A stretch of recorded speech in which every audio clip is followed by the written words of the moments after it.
All right. Well, this is week 10 of the 7 habits. So it's taken us 10 weeks. That includes a couple of, or at least one thing I did with somebody else up front. I do want to say, you got any part of this book that you want to do a deep dive on, let's do we do a one-to-one over Zoom for a deep dive on any of this. I'm committing to go through this book again, at least listen to it once a quarter for the rest of the year. There's just too much stuff in here. And it's amazing this book was written in what, 1986? 1989. It was written in 89.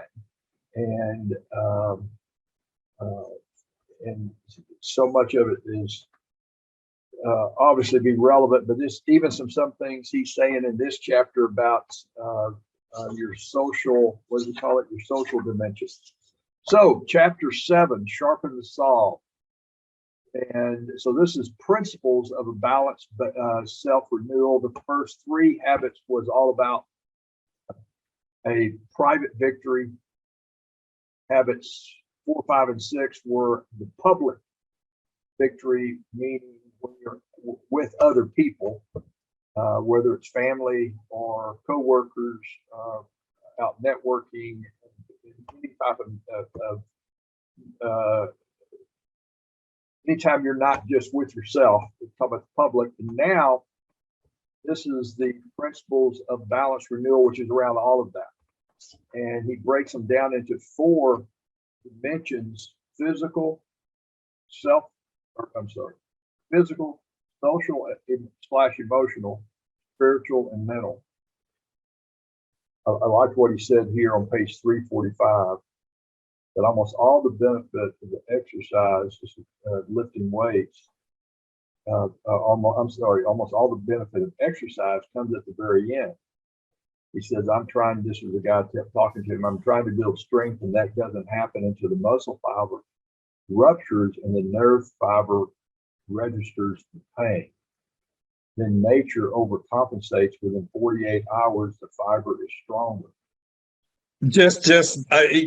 When you go through that, all I think back to is sports days. I can remember, when you first get loose for spring training, you're throwing in your elbow. If any of y'all kids play baseball, if you remember, you probably got a sore elbow at some point where you couldn't even lift up and touch your billy or hat, right? But you had to throw through it.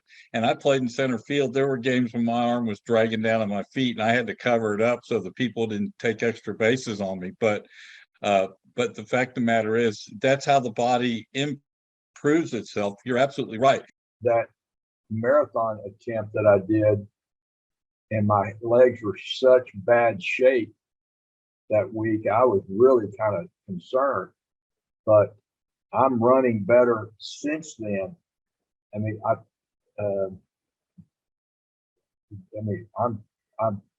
doubled. I do the walk run thing, but I've doubled the amount that I can run now. And it had nothing to do with my heart or my lungs or anything. It's all I knew had to do with my weak legs. But really increased the strength there. So anyway, he has just great stuff here to say about that. You're not dealing with a quick fix.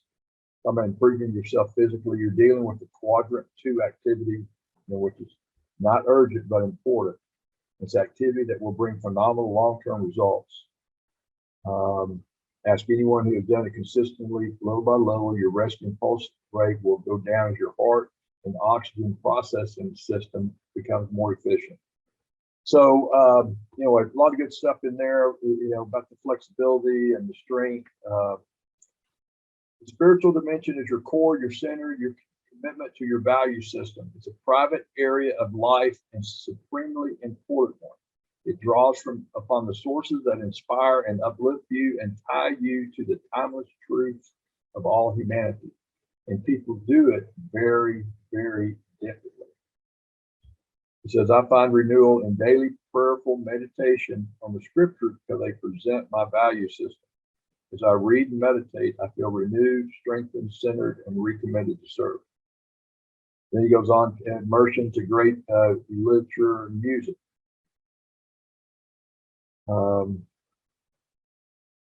Somewhere in here he talks about he had a list. Oh yeah, what? Nope, that wasn't it.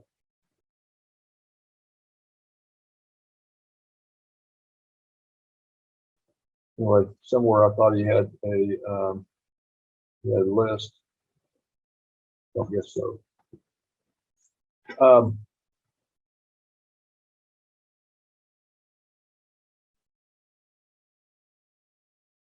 30, I sent you the other day a podcast text. Did you see it? I don't think I did. Yeah, it's an interview. There's a podcast I listened to. Renovation of Heart that we studied. Oh, okay. Yeah, I got that. Yeah, and but organization that I learned about that book from maybe called Renovari, and they have a weekly podcast, and last week they interviewed the author of a book that I've been studying for a while about having a discerning life, and a lot of what Cubby's talking about here is there in that book. But anyway, great interview that Nathan Foster did with Steve Macchia.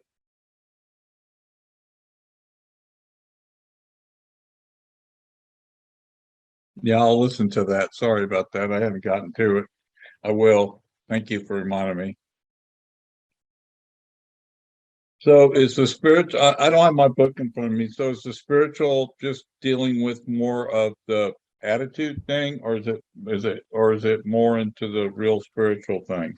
Well, he's talking about it's highly related to habit 2, which is begin with the end in mind. That's your core. Talks a little bit about meditation, prayerful meditation. Doesn't he also mention value system? He does. Okay. Even if we don't agree with someone else's value system, that is important. Yeah, and part of my morning prayer includes, and I've got my values, which I'm from Maxwell's commentary and the Sermon on the Mount. He lists, I think it's 7 values that he pulled out of the Sermon on the Mount, and that's become over the years my values that I've strived to practice. There's always a gap in there that you do a gap analysis and you see values that you weren't practicing. So there's, that's the gap. But I go once a week to 2 weeks. Sometimes it's every 3 or 4 mornings in a row. I'll go through and read that scripture and pray around those values and meditate on those verses right there. I think I posted that recently in the CBLG site. He says, I find renewal in daily prayerful meditation on scriptures because they represent my value system. As I read and meditate, I feel renewed, strengthened, centered, and committed to serve. I think I said that a while ago.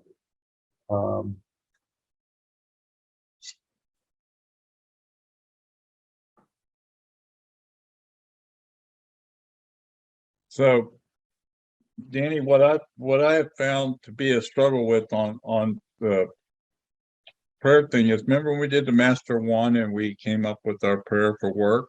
Well, it's funny, you get into all this and you get that centered and you use it, and then 2 months later it's out of sight, out of mind, right? Until you just said that a minute ago, I forgot all about that, which, so the discipline side of this is what's difficult, right? So I try to follow that Lord's Prayer and say, like the beginning is our Father in heaven, hallowed be thy name, thy kingdom come, thy will be done, to try to pray about things that we can't control, like his will, and don't understand what's going on in the world, and it's confusing and scary, and you know, pray about that and give peace to other people and stuff like that. I don't, it's confusing where to pray, except for people, right? And like we're supposed to. But I try to follow that Lord's Prayer example because it just about covers everything in a very short amount of time. Well, they did But, ask, you know, the apostle said, his followers said, how do we pray? And he said, pray like this. And so, yeah, I use the Lord's Prayer as kind of a platform. to get in. And then I've listened. I'll go Google and I stick with pastors that I've read their books. You know, I've got recommendations from another pastor I've listened to that's down the path. I don't just Google it completely, but like recently, I was listening to Matt Carter. Matt was a pastor here in Austin at Austin Stone, founded that church, and 15,000 people, and he decides to leave and go to a church in Houston. And I've been listening to him down there every Sunday night, Monday morning. And he recently he's finishing up this coming week a sermon series on the Lord's Prayer. And he talks about when you say, "Thy kingdom come, thy will be done," he said something that I hadn't locked into. I'm sure some others have said it, but is that about praying, when he says, "Thy kingdom come, thy will be done," is let me take my kingdom and my will and surrender it to your kingdom and your will. That's, he's saying that's what. So I use it there, and I get to the point about forgive me as I forgive others. Well, then I'll start going through. I'll let my mind wander into who others are, and one that I need to forgive, but then others that are in my prayer list, and I'll even pull up my prayer list. I remember Jeff Baker, Tom, talking about at CBLG last year about the prayer list that's in the YouVersion Bible. I've been using that ever since, and and so I'll go over there, and I really feel convicted about others. So I have a list of people. You guys are in it, and the prayers y'all have asked for, and, heard it for you and your brother and your nephew, and I've got. I think the oldest prayer I've got in there is one praying for Tom, or that Tom wants to pray for our country. Absolutely. Yeah. Well, I try to meet with Jeff Baker at least once a month for coffee. And last time Jerry gave me a gift, it was this. Whoops. Well, you probably can't read that, can you? I want to tell you, Book of Signs by Dr. David Jeremiah. Do you know Dr. Jeremiah? Yeah. Okay, with study guides. Now, with tax season, I'm not busy. So I haven't started this yet. But this is really two small books, study guides plus the book. And I didn't know about it until I read a little bit about this Dr. Jeremiah, but it sounds really interesting. So it's a really nice gift. He was here in Cedar Park about 5 years ago. Okay. And over at the HEB Center, and spoke. The guy was incredible. Some friends of ours invited us, and we went. He's incredible. Yeah. Well, I mean, I knew he was out of California. It was about all. I didn't know about his work, but it looks really good. And it was really nice of Jeff to do that. So, yeah. I think one of the hardest things to do is step forward is to take that moral inventory of yourself, right? A real true audit of your heart, so to speak. And it's hard to drill down to things without the condemnation that goes with Romans 8:1, right? Because the sad thing is when you start beating yourself up about taking your moral inventory is you've got to be really careful not to put yourself into shame mode about your past and things you went through and did stupid things. So you know, you got to, there's a fine line there, how you have to treat yourself, taking that moral inventory of your system, right? Your heart. So Yeah. Y'all figure that out. Let me know. Well, you know, I just tell you from my standpoint is I don't have near the guilt today that I had 5 years ago, let's say. And it's mainly because I've learned more about praying about it. And Yeah. and you know, I had somebody say to me a few you know, recently, they said something about praying. He said, Danny, you know, maybe you pray more than I do. I just can't pray. And I said, you have to practice that prayer. You have to practice it, and the more I practice at it, the more I pray. And but yeah, But you know what, Dan, let me just say this. I forget what pastor mentioned this, but it's almost like keep it simple. Yeah. You hear people praying, it's a dissertation. And I got it. I mean, Yeah. I read prayer Sunday, and I mean, the guy went on, I'm getting, and this isn't not probably 3 minutes. oh my God. I'm Yeah. gonna guess that he was based on someone we knew in Dayton. I'm gonna guess this gentleman was Nigerian. And no, the guy at the church in Dayton. And yeah. So anyway, but you know what? There wasn't a single unnecessary word. Yeah. Man, this guy, I mean, it really made you think. You're thinking, okay, we're done. Well, you were not done because you had to think about that. And if you know anything about Nigeria, I guess, it's tough being a Christian over there. Yeah, it's real tough. I mean, it's really tough. So, I mean, I was like, wow, I went on a long time, but like, this guy was, but you've heard people pray and you go like, what are you doing? Versus something really simple to the heart. Can you see that? Uh-huh. Yeah, I see it. Look, do you see the title of that? Yeah. Yeah, even if they kill me. Mhm. Yeah, it's Nigeria. Yeah. I met someone, wow, like late 90s. She was a Hubert Humphrey fellow at the LBJ Library from Nigeria. And she spoke out about the government. And when she got ready to go home, they had to have the State Department get her home. She was going to try to stay, and they threatened to kill her family. I mean, it's like, no. So you know, she was, just to speak up as a Christian was, I mean, she put a lot of lives at risk, but she didn't back off. But they literally escorted her to get her back home. Wow. Yeah. Moving on to the mental dimension, and get the idea reading this that he's not a big TV fan, and it definitely is down in the habit 3 area. Says wisdom in watching TV requires effective self-management of habit 3, which is, you know, putting first things first. He said, I'm grateful for television, for the many high-quality education entertainment programs. He goes on and with a big but. There are many programs that simply waste our time and minds, and many influence us in negative ways. Of course, this was written in '89. It was updated a couple of times up until 2020, but like Ozark. yeah.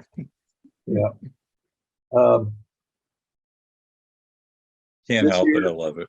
Yeah. Danny, can I ask you a question? Have you got, either of you guys, have you watched The Chosen?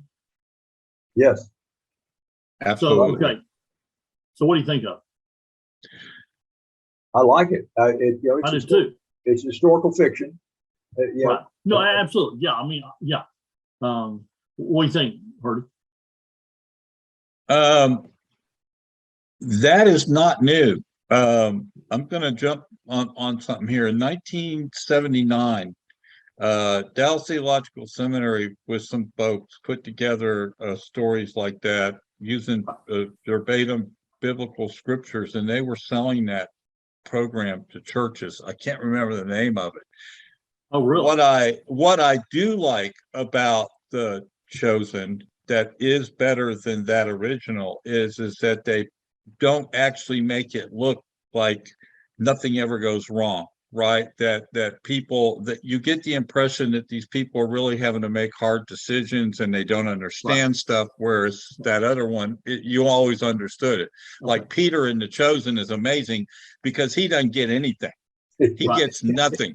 He gets nothing. Yeah. You know, he's ready to slice off ears, go fight, you know, tell people where to go. I mean, you know, and then you got and then Matthew had no clue. Yeah, Matthew had he's no like clue. he's like a savant. Matthew's like a savant the way he plays him, right? I mean, it's just, I mean, he really is. He's coming from the tax collector side for the Roman Empire, and he's having to cynically go through everything you ever believed. And then and then he ends up writing a gospel, right? Because he's a thinker and he sat back and watched it all. And I think it was interesting that Jesus gave him a lot of attention, even though he always seemed to disagree with them, right? So but historically, Matthew, historically, there's some arguments. You put it this way: there's some arguments that Matthew had slight autism, and he had incredible memory for numbers, which is why he left his family and became a tax collector and went through that university and excelled the way he did. You guys like Chosen, which you do. There's a 4-book series called the Jesus Chronicles. Matthew, Mark, Luke, and John, and I've read them and I listened to them last year. Guys, by the way, they're written by Dallas Jenkins is the writer. His dad? They're written by his dad. Yeah. Okay, LaHaye and Jenkins that wrote the Left Behind series. Left Behind, yeah. But then they wrote these things called the Jesus Chronicles, which is an historical fiction. Guys, I just listened to Luke. No, I listened to Mark again in January when I was sick, and I'm going to listen to all of them again this year. It changed when I read the New Testament between the Chosen. I'd read these years ago, then started listening to them about 3 or 4 years ago before The Chosen came out. But it's and I like listening to it because they do a really, really good job on Audible. Another author to follow us longer with us on Gospels that was really good was A.T. Robinson. If you go look him up, you'll see all his books. A lot of these were ones we did in seminary, like the parallel gospels, but A.T. Robinson is no longer with us, but writes some amazing books on the different gospels. Really good stuff. Okay. I didn't mean to sidetrack, but I just had to get that reaction because for me, The Chosen added some personality or character flavor to what is provided in the Bible. Yeah, that's what got me emotional. I'm the exact same way after reading and then listening to the Jesus Chronicles. When I'm reading, I'm able to put myself in their place much better. Okay, I mean, kind of like walking. They decided to walk to Capernaum. I mean, that was a 4-day walk. It wasn't just around the corner. Not like walking to me walking my office. Well, Yvonne, who never reads, will not pick up a book for any reason at all. Never has really understood the Bible except for listening to Christian music and slowly getting it from me or whatever. Saw this and now gets it. Okay, that's the impact it has on people that are not familiar with the Bible. So we are, but she wasn't. So it made total sense to her. For the first time, she was able to understand the story, as opposed to just going, I understand this, right? Yeah, very good. Well, let's try to finish. Good stuff, Tom. Good point on that. Yeah. Great segue. he does mention here under the mental dimension, and we're talking about the sharpen the saw and the 4 dimensions of physical, mental, spiritual, and social / emotional. It says here, he talked about reading quality, literature. He says, particularly if we practice habit 5 as we read and seek first to understand. Let me back up.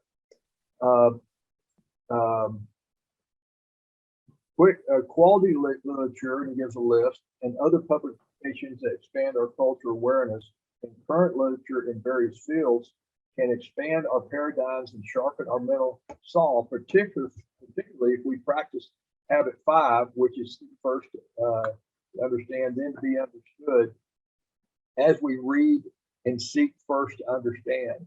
And that just for me, it goes back to that not having to accept somebody else's ideas.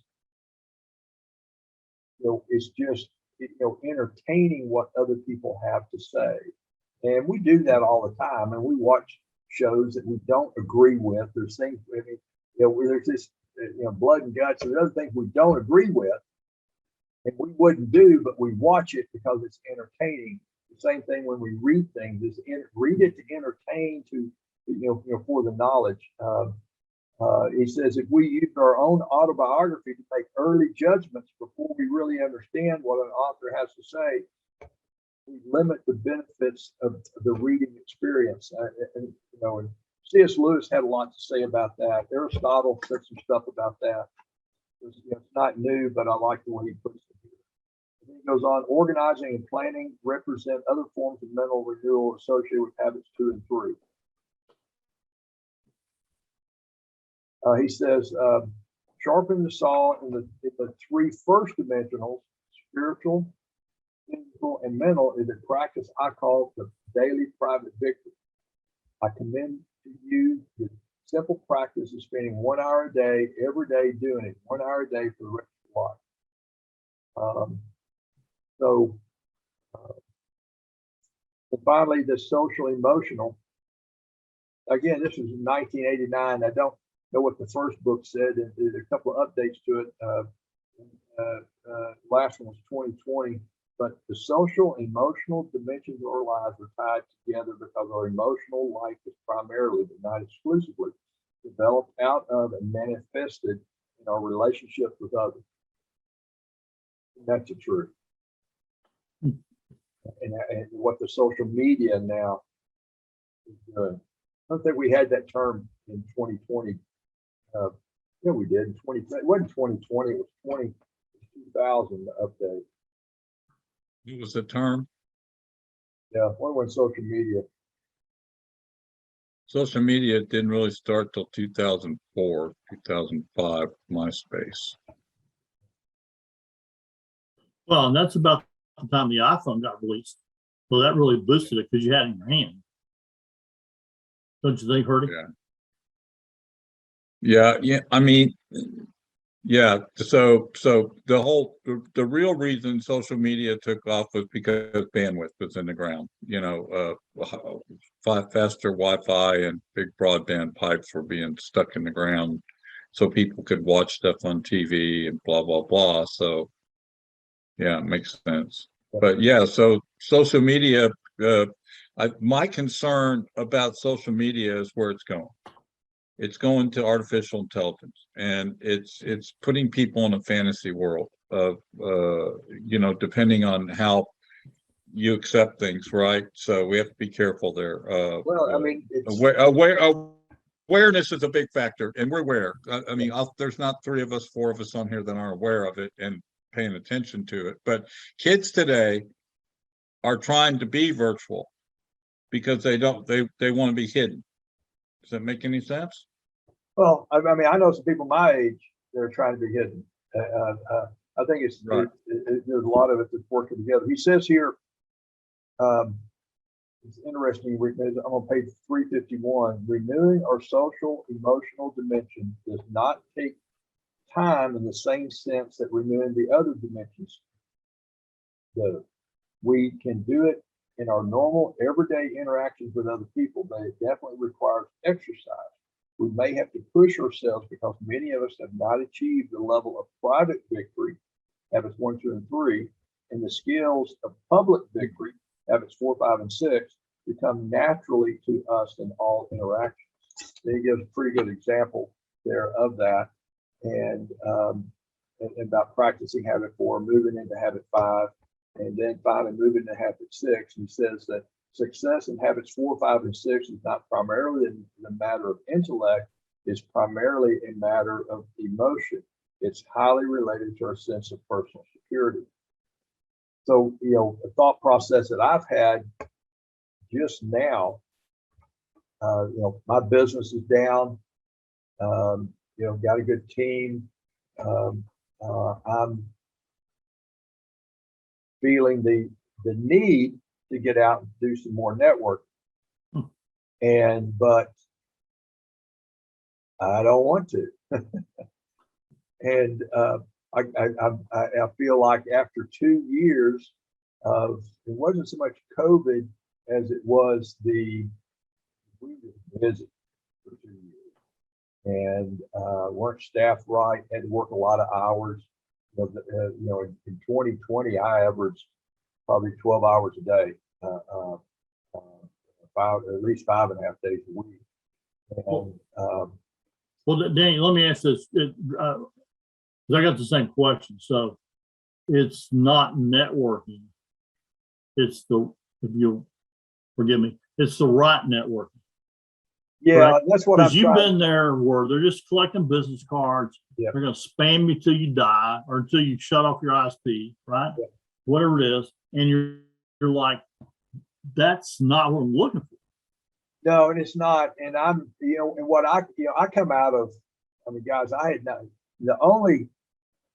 my life was about my family and my business.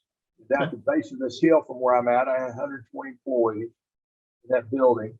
And I was at if I was at anything that wasn't that related to that, everything I did was related to that, except for some friends I had that were out on the lake. That was my associated with my family. Went to church on Sunday mornings. Had a couple other things around that, but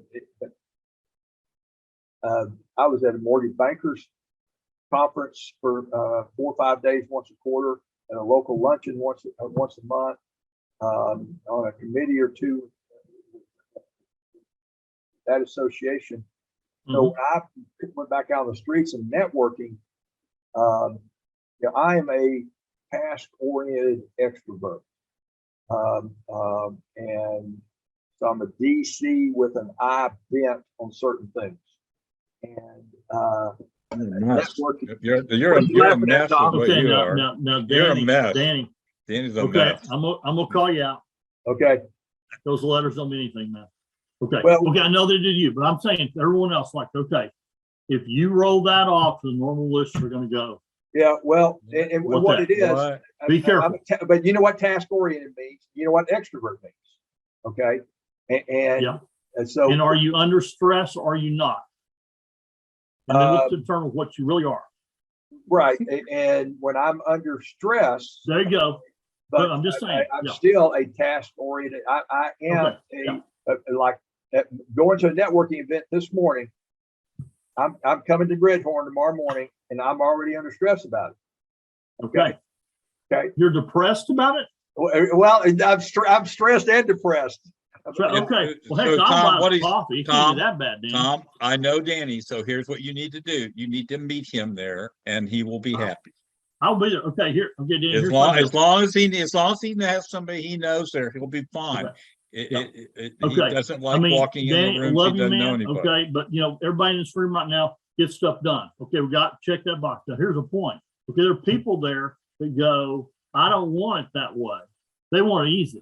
You know that. So if you just ignore them, it's okay. Yeah. Yeah. But I network because I think I can give and I can receive something from my clients like, wow, I need a resource. And I've been doing the pay it forward a long time. I don't keep score. So, if you walk in there saying, I got to walk with a piece of business, before you walk in, you know the deal. It's a failure, right? I mean, Well, your it's not mind's already partisan. set. for Nobody that. walks in, checks their wallet to be sure they got enough money to buy something when they get there, other than coffee. Right. Yeah. So Tom, do you Yeah. mind if I use that right networking for the next class? I'm developing a class on networking, doing it the right way, and you just gave me the title for my next class. I have the content. That's cool. Well, Good. I mean, Thank you you. know, I mean, Right my, networking. my stop wasting handshakes, There class you go. Right, Okay, networking. similar was thing. Right. developed. Right. But what I was getting to Sure. was that, okay, I haven't been networking in 2 Okay. years. Shame on you. I mean, I see you and Ray and then I'm teasing. Ray's deal. That's it. And what? So I've fallen back into a 10-year-old, almost, let's say, an 8-9-year-old mindset about Okay. networking.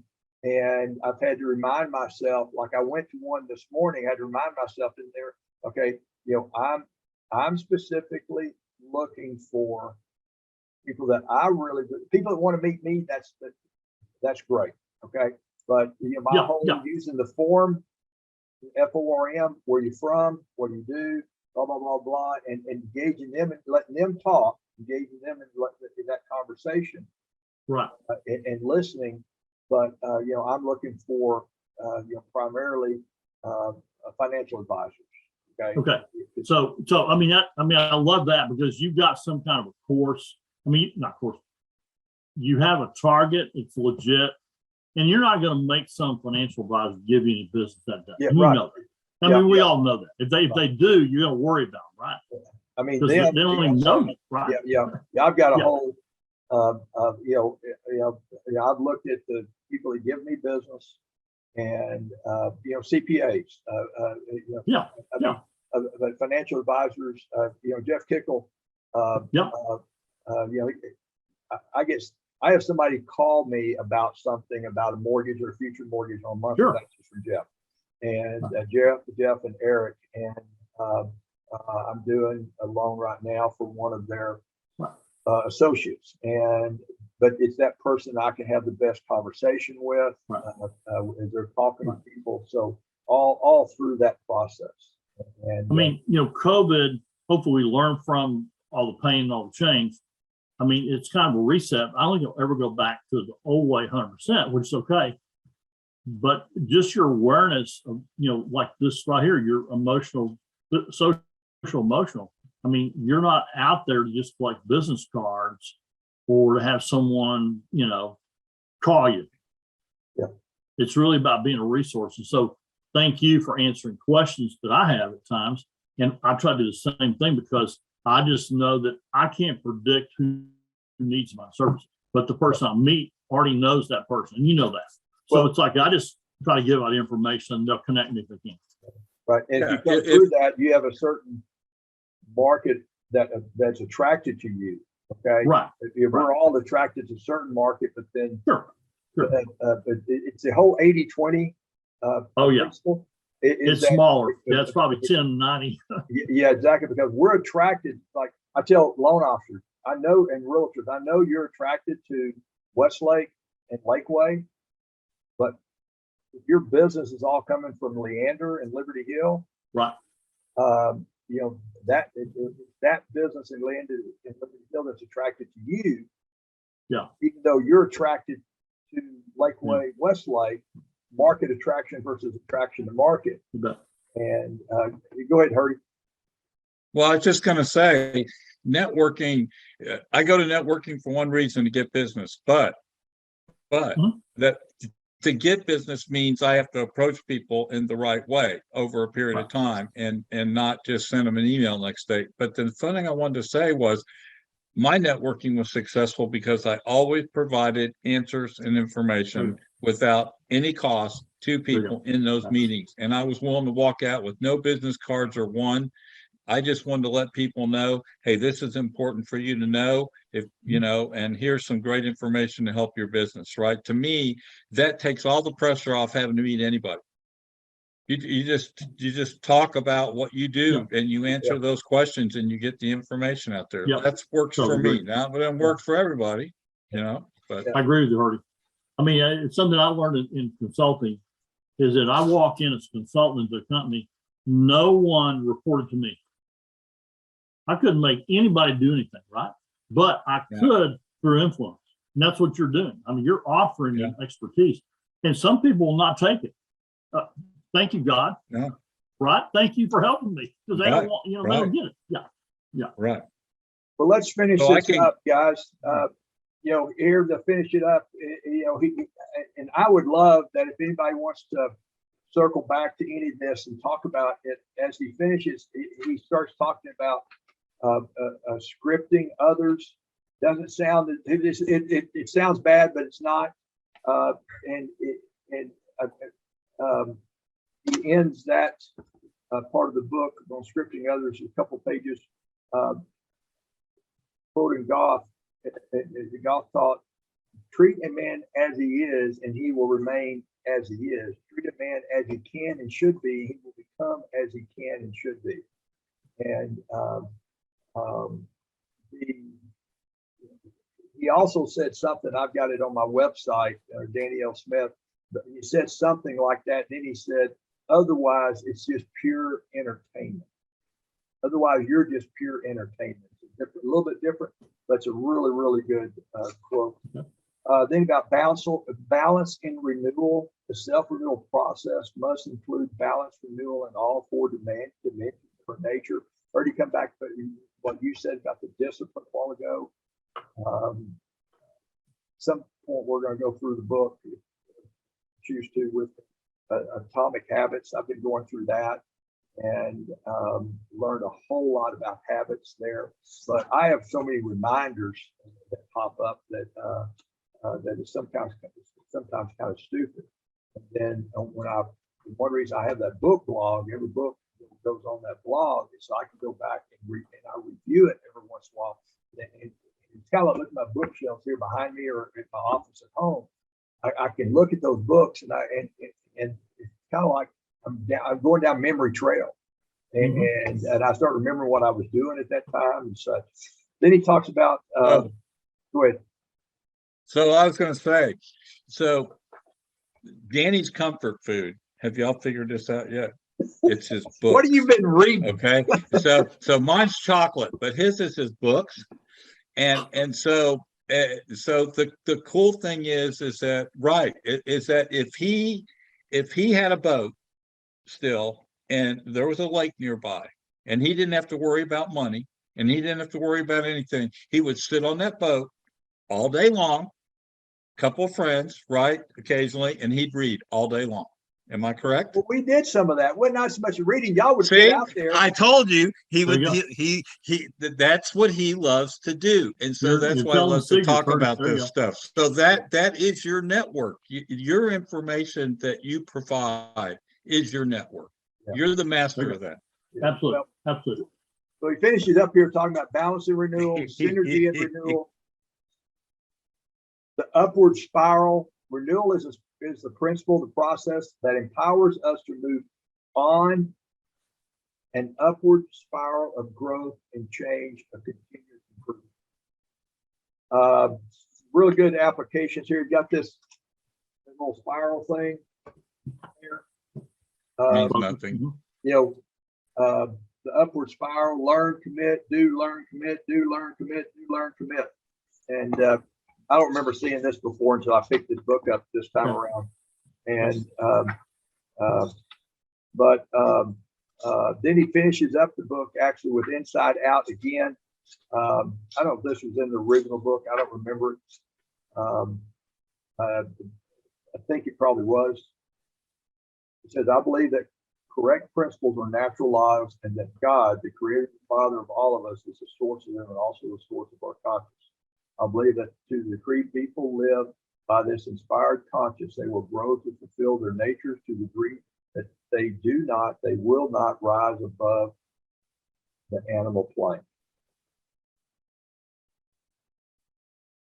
And oh, by the way, mine's weather.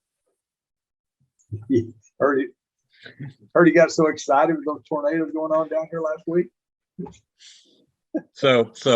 My point is everybody has stuff that they're really, really good at, right? And learning how to master those to take them to the world is the tough part.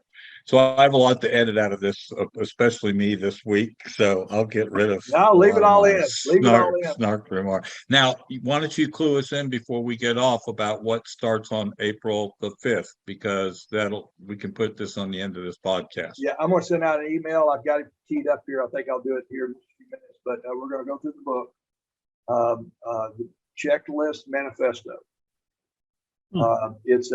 I read that book sometime early last year, and it's a physician.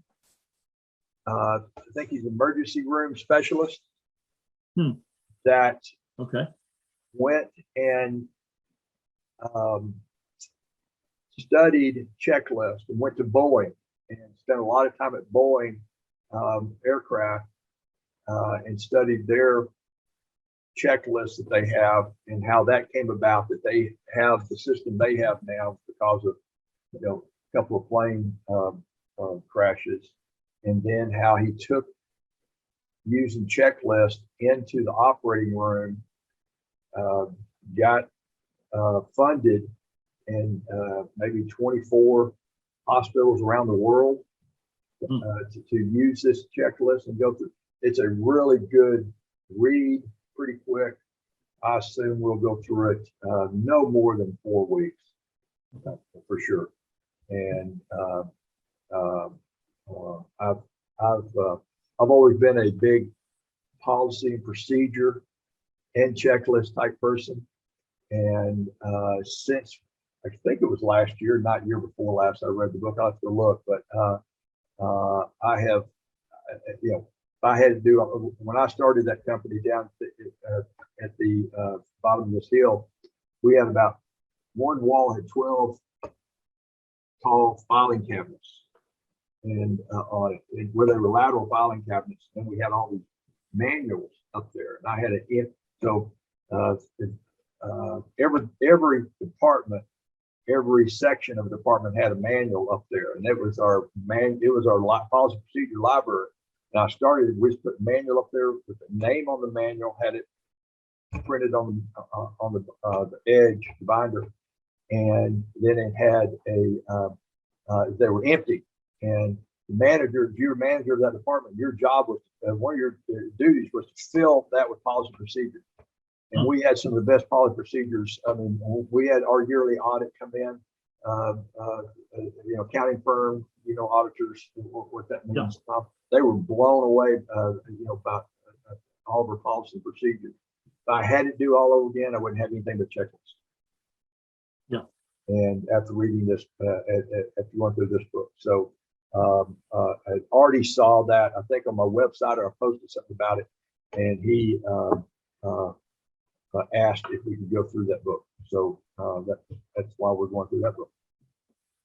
Okay, Danny, quick close here from me. Okay. Yes, sir. So it's oldie but goodie. Porter's 5 Forces model. So go look that up. It's simple. What is it's been it? around for years. What? Michael Porter, he's the dean of Harvard Business School. Okay. Say it again. 5 Forces, and cross out industry, and right in there, Danny networking. Just okay, you cut out there. You cut out on me just a little bit. Michael Porter, and what am I looking at? Michael Porter's 5 Forces. So it'll talk about industry competition. Just cross out the word industry, right in Danny's networking. You're going to go, oh yeah. Right. I mean, it's simple, profound. A lot of people don't like it. It means it's doing something good. It's been written about a lot, but a lot of companies took that and changed it, but that's what you're dealing with. And it's Michael Porter, 5 courses? 5 Forces. Yep. Michael 5 Porter. Forces with an F or C. Okay, yeah, Forces. Forces. Yeah, and he's well known. I mean, he's got other stuff too. Right. I mean, he's a brilliant writer in business, whether you like him or not. But I mean, this is one where companies go back and go, oh yeah, that's what we're running to right now in the economy. But you can just look at it from network and go, oh yeah, because the middleest thing is jockeying for position among current competitors.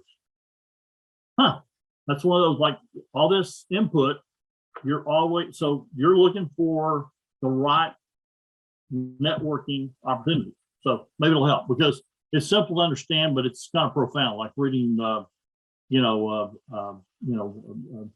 Maxwell study Bible. Danny, thanks for doing this, man. Thank Yeah, you. Thank you. guys. Appreciate you guys the being on lesson. here. I appreciate it. We'll, hope y'all keep coming back, and because I learned a lot just reading through the book, knowing I got to read the next chapter before Tuesday at 2:00. All right. Okay, Danny, coffee's on me tomorrow. Red Horn, be there or be square, man. At what time? What time y'all start? 8:30 8:30.